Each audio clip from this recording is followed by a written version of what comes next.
Iyak ka na! Good job, Cheese! Naisahan sila. Grabe, planado pala lahat. VP, sure win na. Ayan, syempre itong balitang ating matutunghayan ngayon ay nagmula kay Political PH TV. At syempre ito po ang inyong lingkod na si BT na magbibigay ng reaksyon at komento dito sa video na ating matutunghayan ngayon. At huwag na natin pagtagalin at sabay-sabay na nating panoorin ang laman ng video na hatid sa atin ni Political PH TV at bibigyan natin ng reaksyon ang balitang ito. Pasok! Rekta ko tayo dito kay Cheese Whiz. Ayun, bago natin simulan ng video ito, nice ko nga pala magbigay ng credits dito sa boses at video na matutunghayan natin ngayon at bibigyan ng reaksyon walang iba kundi si PH Update. Syempre, huwag niyo kalimutang suportahan ang channel ni PH Update mga katunay. Pakibisita po yan at huwag niyo kalimutang like and subscribe sa kanyang channel. Pakipollow po yan at para maging updated po tayo sa mga balita, reactions, at sa mga hinahatid niya sa ating mga, di ba? DPH Update. Siyempre, supportahan yan mga katunay, ha? PH Update. Pagpatuloy natin. Muli sa isang episode natin ng Cheese Whiz, Usapang May Laman. Special edition daw ito. Special dahil pag-uusapan natin ang mga kaganap. Yun di ba? Pagka mayroong, pagka may toppings na cheese, pagka may palaman na cheese, kahit ano pa yan, tinapay, puto, di ba? Special pagka may cheese. Kaya dito sa isa na to, bibigyan tayo ng special. Special episode ng Cheese Whiz. Ayun. Dapat ito siya ni President sa totoo lang. Kasi siya tumatrabaho, siya lahat eh. Diba? Anong ginagawa? Kaya parang parang nagkatangahan lang di ba? Kung tutuusin kasi, dapat si Cheese Escudero na lang. Total, dun rin naman pala Dun din naman pala ang bagsak. Di ba? Siguro akala ni Senator Win, parang ganun lang kadali lahat sa pagiging Senate President. Siguro sa tagal niya naman sa pagiging Senador, alam naman siguro ni Senator Win na mabigat talaga ang gampanin ng isang Senate President. Lalo na kung dadating yung mga ganitong klaseng problema. Di ba? Kaya talaga kailangan yung umupo is may alam. Ngayon, kung talagang si Senator Cheese din pala ang gagawang presiding judge, dapat hindi na sila nagbotohan ng hindi na binoto si Win. Si Cheese na lang yung ginawa nilang Senate President, nagpaikot-ikot pa. Ni Win Gatchel, nagkagansilyo, nagsasamji, naging flower base. Nagmukha lang siyang katawa-tawa doon. Ibigay mo na kay Cheese yung pagiging Senate President. Kasi mukha lang palamuti, dekorasyon dyan. Dapat nitong nakarang linggo, partikular kaugnay sa Senado at sa impeachment na nakabinbin ngayon sa Senado. Sana, subaybayan nyo at huwag nyo kaming iwan para sa episode na ito. Sasagutin natin ilang mga katanungan mula sa mga kaibigan natin sa media, mga kaibigan natin nagpapadala ng text, at gayon din mga kaibigan na nagpapadala ng mga katanungan sa iba't ibang social media platforms namin. Pinili namin na sa pamamagitan ng podcast ito gawin dahil ayon sa Rule 18 ng aming Rules on Impeachment, hindi maaaring magsalita ang presiding officer o sino mang senator judge, kabilang na ang mga abogado ng prosecutor, ang mga abogado ng respondent at ang respondent kaugnay sa merits ng kasong ito. Sa pamamagitan ng podcast, mas matitiyak namin na buong ingat naming hindi lalabagin ang provision na yan ng aming rules. Kung kaya ito ang paraan para masagot namin yung mga katanungan hindi lalabag sa Rule 18 ng aming impeachment rules. Muna natin. Senator, kwento nyo kung paano kayo naging presiding officer. Sang-ayon sa rules ng presiding officer ay pwedeng pagbotohan matapos itong amyendahan ng huling sesyon ng Senado noong Hunyo. So, nagbotohan ng Senado para piliin akong presiding officer. Nag-abstain ako at hindi ako bumoto doon. Kaya ang boto ay 12 lamang para sa akin. Piliwanagin ko, tulad ng sinabi ko sa aking opening statement o talumpati na pambungad. Hindi ko ginusto to, hindi ko hiningi ito, hindi ko hinanap ito, pero hindi ko rin tatalikuran ang inaatas na responsibilidad sa akin na tulungan ang Senado at Impeachment Court na malampasan itong bahagi ito ng kasaysayan ng Kaya talaga nila binoto, yung talagang mga bumoto sa'yo is talagang yung iba doon, mga wala na talagang alam. Ikaw lang kasi sa tutuusin talaga yung pinaka may alam yung pinaka medyo angat-angat ng konti sa kanila. Di ba? Senado at Impeachment Court kaugnay sa impeachment complaint laban sa ating ikalawang. Siyempre, alam nga namang humanap sila ng sa iba. Di ba? Doon talaga sa iba, marami. Si Senator Alan, si Senator Pia, madami doon, di ba? Mga abogado, dito ko sa mga bago mong mga kaibigan, Abogado. Puro ganun, di ba? Ikaw lang ang abogado talaga na matindi-tindi doon. Si Kiko naman, ako, abogag. Si Kiko, medyo tagilid ng konti yun. Pangulo. Hi, I'm Joel. I'm musician. Question lang po. Senator, as a presiding officer, do you and I thank you. Ganun dapat gusto ko meron kung wala rin lang naman ganun ang sagot. Ang pagkasalansan nitong si ate, wag na lang. Kung walang pagkatapos mo nagtanong and I thank you. Dapat may ganun ha. Feel any pressure right now? Wala. Dahil bahagi lang naman siya ng trabahong pwede gampanan ng isang senador kung maatasan siya bilang isang presiding officer. Hindi naman. Wala namang pressure. Paano nyo tinitiyak na ang bawat huling at desisyon ng impeachment court ay patas? Lalo na pag may magkakaibang interpretasyon ng konstitusyon at Senate rules. Ang definisyon ng pagiging patas, ika nga, ang definisyon ng justice sa simpleng pananalita sa Ingles ay giving every man his due. Binibigay mo kung ano yung nararapat sa kanya. Yun ang sinisikap kong gawin. Ibigay sa kada partido ang nararapat sa kanila. Subalit may dagdag. At kung ano ang binigay mo sa isang partido, dapat yun din ang gawin mo sa kabila. Kaya nung nabigyan ng pagkakataon, hindi ba magsalita ang prosecution na parang nagkukwento na sila? Sabi ko nga doon, peroration. Hindi na napigilan, nalagay na sa record. So dapat ang patas at tamang gawin, bigyan mo rin ng pagkakataon yung kabilang panig na magsalita din sa pamamagitan ng pagkakataong binigay sa kabila nung nauna na dahil sa tanong ng isang senator judge. Hi, Christian here, isang pribadong empleyado. Sir Cheese, isang curious question. Sa nirami-rami ng objections at motions, piling nyo ba minsan referee na kayo?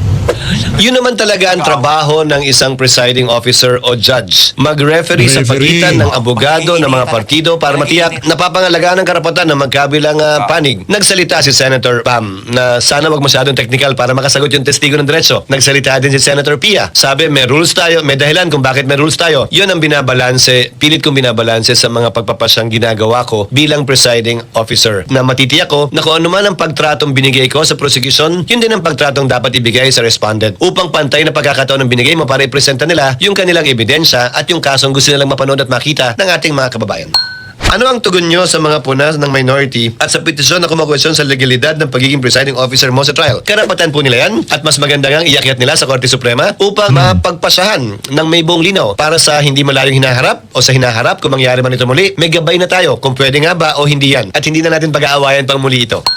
Napagkasunduan niyo po ba ang conviction threshold na 16 votes sa ibang senador? Posible bang mabago ito? Hindi namin pinagkasunduan. Hindi ko pinagpapaalam ang aking anuman ang sasabihin ko, ang talumpating bibigay ko. Gayon din naman ang ibang senador. Hindi naman sila nagpapaalam sa akin ang sasabihin nila bago nila sabihin. Subalit may nakausap ako ilang mga senador kaugnay dito at sang-ayon sila sa aking posisyon. Sa katunayan, niliwanagin ko, hindi ko ito posisyon. Ito ang umiiral na batas sa ngayon. Base sa probisyon ng konstitusyon, base sa desisyon ng Korte Suprema sa Bayan versus Zamora, maliwanag yung paliwanag ng Korte Suprema doon. Ano ba ang sitwasyon ng Senado sa ngayon? Merong 21 senador, 2 ang nakapiit, ang isa ay hindi matagpuan. Yung kaso sa Bayan versus Zamora, klaro at maliwanag na 23 lamang ang senador dahil si dating Vice President, dating President, dating Senator Gloria Macapagal Arroyo ay nahalal bilang Vice President noong 1998. So klarong 23 lang. Walang nakapiit, walang nawawala, walang nagtatago. Klarong 23 lang. Pero ang sinabi ng Korte Suprema, sa pagratipika lamang ng isang tratado, ang bilang pa rin na dapat sundin ay 24. Hindi magiging 23 dahil nakalagay sa pagratipika ng tratado ay 23 senators. Lalo pa siguro kaya kung impeachment ang pag-uusapan, na karapatan ng isang tao ang pinag-uusapan, hindi lamang karapatan ng isang tao, mandatong binigay sa kanya ng milyon nating mga kababayan. Mas dapat siguro na maging stricto tayo tulad ng sa pagratipika sa mga tratado. Gaya ng yan talagang sinagot ni Senator Cheese. Parang dito ang suma total ng kanyang sagot kailangan talaga 16. Doon sa mga nagsasabi na gusto pa nilang pababain, wala, politika-politika lang yon. Pero ito talaga isinusunod yung batas. Tama naman talaga yon. 'Di ba? Kaya yan, sinagot ni Senator Cheese. Malinaw na malinaw. 16, walang labis, walang kulang. Isa naman, kasi wala naman hindi naman nag-resign yung mga nakakulong na senador Hindi naman sila nag-resign, hindi pa naman sila tinatanggal. 'Di ba? Nandito pa rin sila sa Pilipinas. Si Senator Bato naman. Hindi naman natin alam kung pero alam ko nandito sa Pilipinas lang si Senator Bato.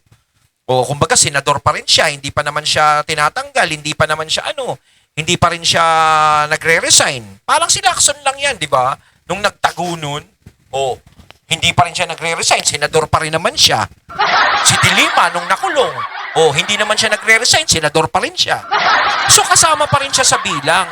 Hindi pa pwedeng i-chipera at tama din si Senator Cheese doon. Hindi ko dinidepensa si Senator Cheese na dapat bigyan din ng karapatan yung taong gustong ma-impeach. Kasi karapatan niya yan Hindi mo pa pwedeng tanggalin yung karapatan niya na bawasan kung ano man ang nakasaad sa batas. Nasabihin, hindi dapat 16 kasi iilan na lang ang mga senador dyan at babawasan pa namin yan Di ba? Parang gano'n. Hindi pa pwedeng ganun. Kailangan talaga sundin ang kung anong naayon sa batas.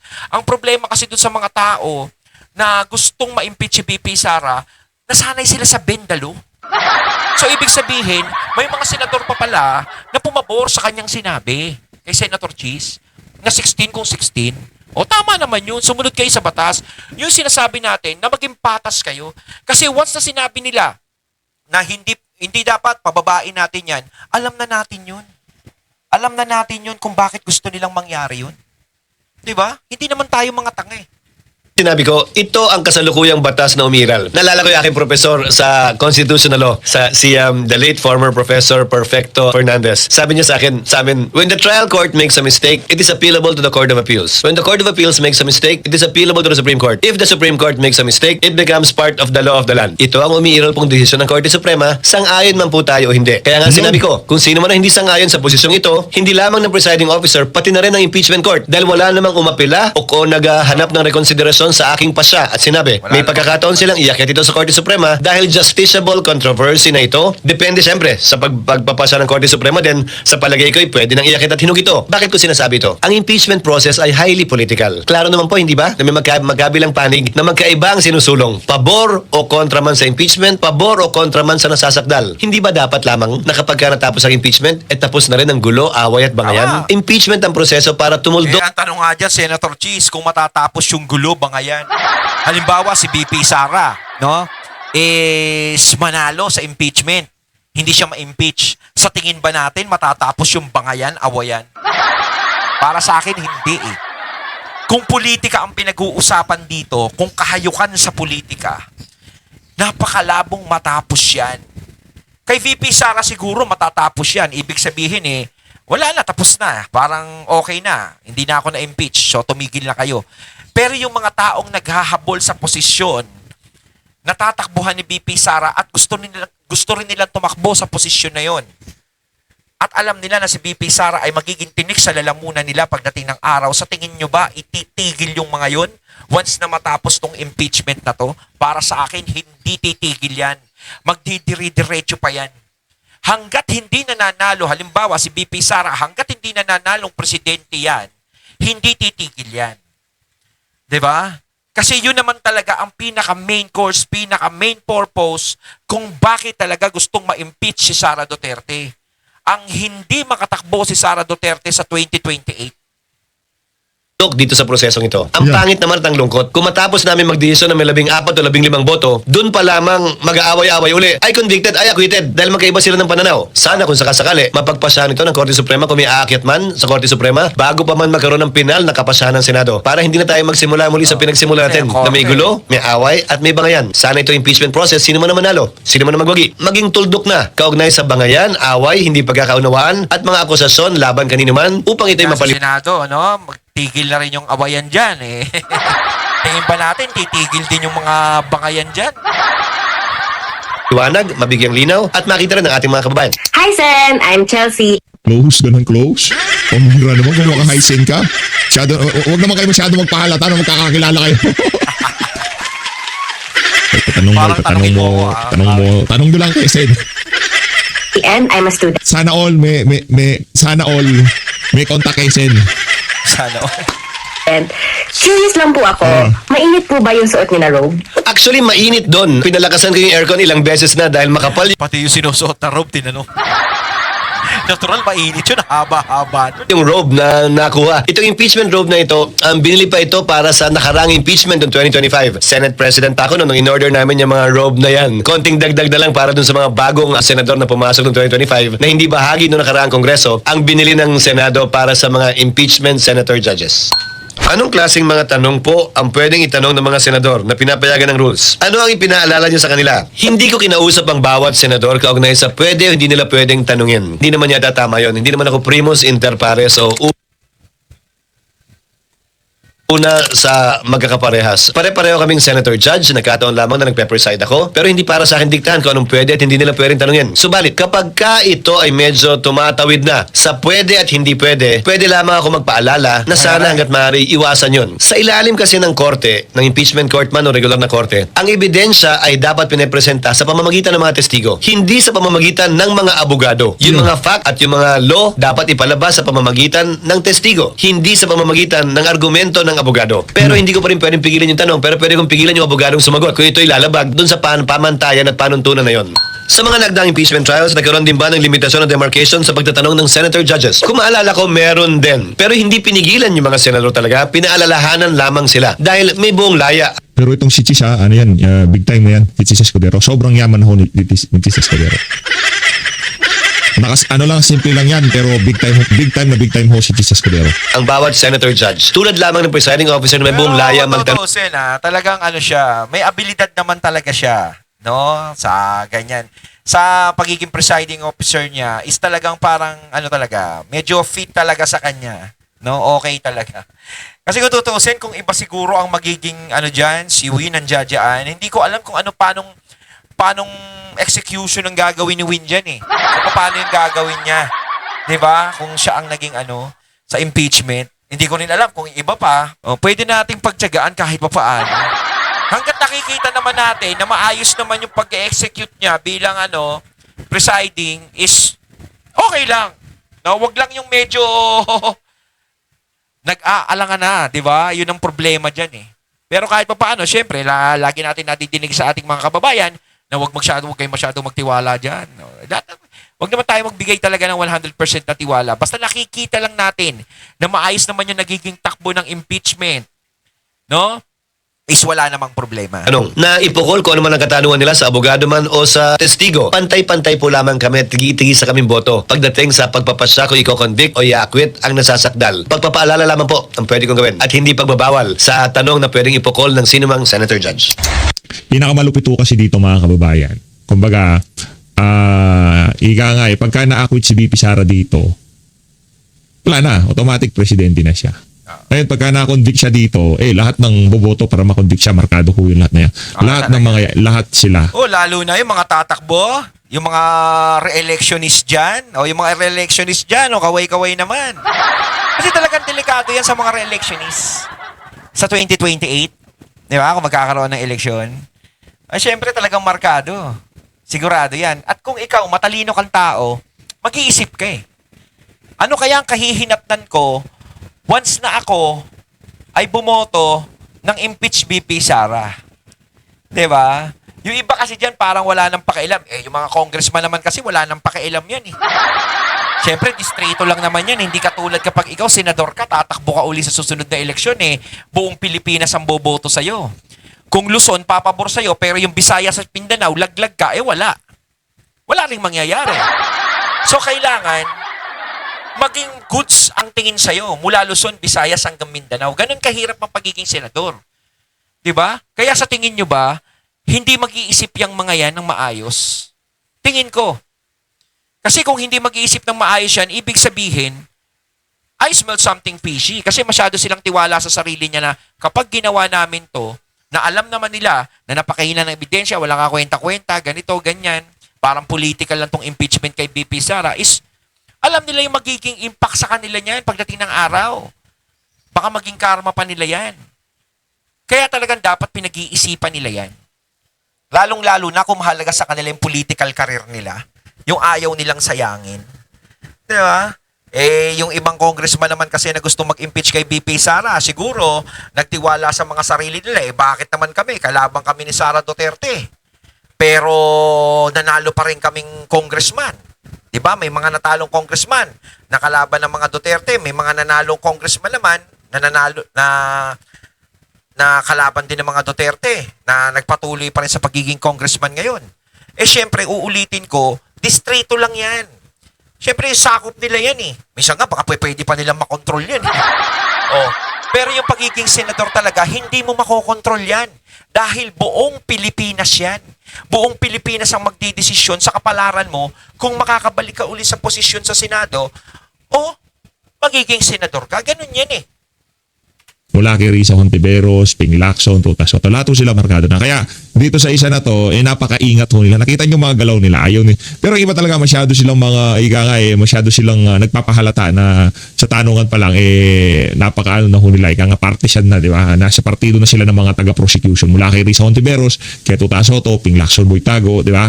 Yung iba medyo pasimple pa sila. Pero alam naman ho natin, kahit yung mga boboto para ma-acquit si BP Sara, Yun na lang ho talaga liniligawan nila. Kung ilan man yan, kung bakit kinukorner sila, ito yung mga ebidensya, ito yung public clamor. Pagka nagbumoto kayo ng acquittal dyan, mayayari kayo sa sambayan ng Pilipino. Di ba?